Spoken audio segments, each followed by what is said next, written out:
Hello po sa lahat. So, ngayon naman po, isasagot lang po tayo sa katanungan ng isa nating masugid na follower.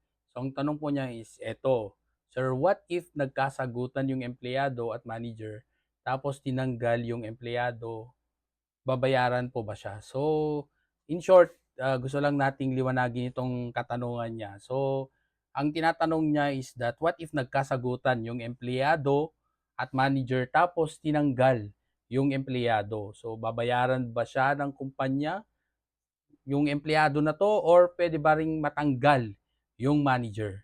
So magandang tanong. Dalawang issue pumapasok dito. So una dyan is yung valid na pagtanggal sa empleyado at kung ito ay may liability ba ang manager.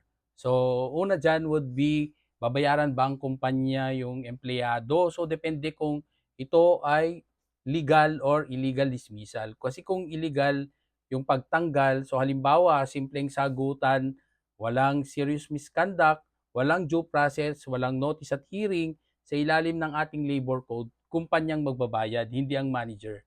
So yung entitlement ng empleyado dito would be back wages at yung tinatawag din nating reinstatement or balik sa trabaho or yung tinatawag nating separation pay. So paano naman kung legal ang pagtanggal? So kung legal yan, yung pagtanggal sa kanya, dahil merong halimbawa may pambabastos, may pagmumura o pananakot, or may tahasang pagsuway or insubordination at nagkaroon ng due process kasi merong two notice in-apply yung two notice rule or there was two notices plus hearing.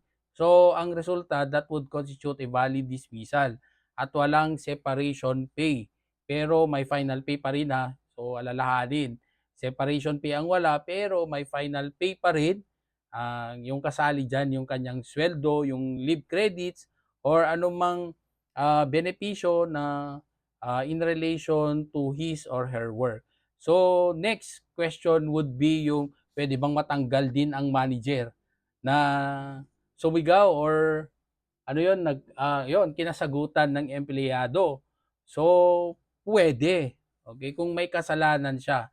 So, pwedeng madisiplin o matanggal ang manager kung siya ang nag-provocate or ng insulto or ng abuso doon sa empleyado. Hindi siya sumunod sa due process or may bad faith or abuse of authority. So, sa ganitong kaso, pwede siyang masuspend or ma-terminate sa kanyang trabaho at kung mapatunayang may malis, posibleng magkaroon ng personal liability.